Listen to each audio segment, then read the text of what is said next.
వీరి పేరు నెహేమియా, ప్రేమలత. వీరు నర్సరావుపేట నుంచి ఇక్కడ సికింద్రాబాద్ ఆరాధనకు వచ్చారు. వారికి వివాహం జరిగిన తర్వాత మొదట 2 ఆడపిల్లలు పుట్టారు. తర్వాత బాబు కావాలని వారు గుంటూరులో జరిగే తైలాభిషేకానికి వెళ్ళి దైవజనులతో ప్రార్థన చేయించుకోవడం జరిగింది. తర్వాత తను కన్సీవ్ అయింది. కన్సీవ్ అయిన తర్వాత వారు చెకప్కి వెళ్ళినప్పుడు ఆ కడుపులో పిండం అనేది ఎదుగుదల సరిగ్గా లేదు, తీసేయాలని డాక్టర్స్ చెప్పడం జరిగినప్పుడు వారు తను మళ్ళీ తైలాభిషేకానికి వచ్చి దైవజనులకి ఇదే సమస్య చెప్పి తను ప్రార్థన చేయించుకుంది.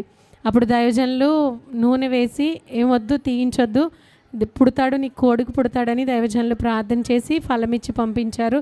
తను అదే విశ్వాసంతో ఉంచుకుంది. గర్భం ఉంచుకున్న తర్వాత 8వ నెలలో కూడా గర్భసంచి లూజ్ అయిందని కుట్లవి వేసినప్పుడు కడుపులో కంతిలాగా వచ్చింది. తర్వాత తనకి నీరది పోవడం వల్ల డెలివరీ అయిపోయి అండర్ వెయిట్గా పుట్టాడు. బాబు కూడా పుట్టడం మొదట బాక్స్లో పెట్టాలి, ఎన్ని రోజులు ఉంచాల్సి వస్తుందో తెలియదు అని డాక్టర్స్ చెప్పారు.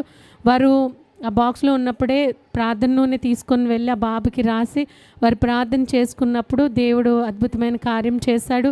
బాబుకి ఆరోగ్యం ఇచ్చాడు. తొందరగానే ఆ బాక్స్లోంచి వారికి ఇవ్వడం జరిగింది. అలానే 3 నెలలుగా బాబుకి ఫీడింగ్ అది కూడా ఇబ్బంది పడ్డారు. కానీ ఇప్పుడు ఆ బాబు అయితే ఆరోగ్యంగా ఉన్నాడు. 2 ఆడపిల్లల తర్వాత దేవుడు వారికి కుమారుని ఇచ్చారు. దైవజనులు ప్రార్థన చేసిన తర్వాత కుమారుని ఇచ్చారు దేవుడు వారికి. దేవుడు వీరి జీవితంలో చేసిన ఈ కార్యమును బట్టి దేవునికి మహిమ కలుగును గాక.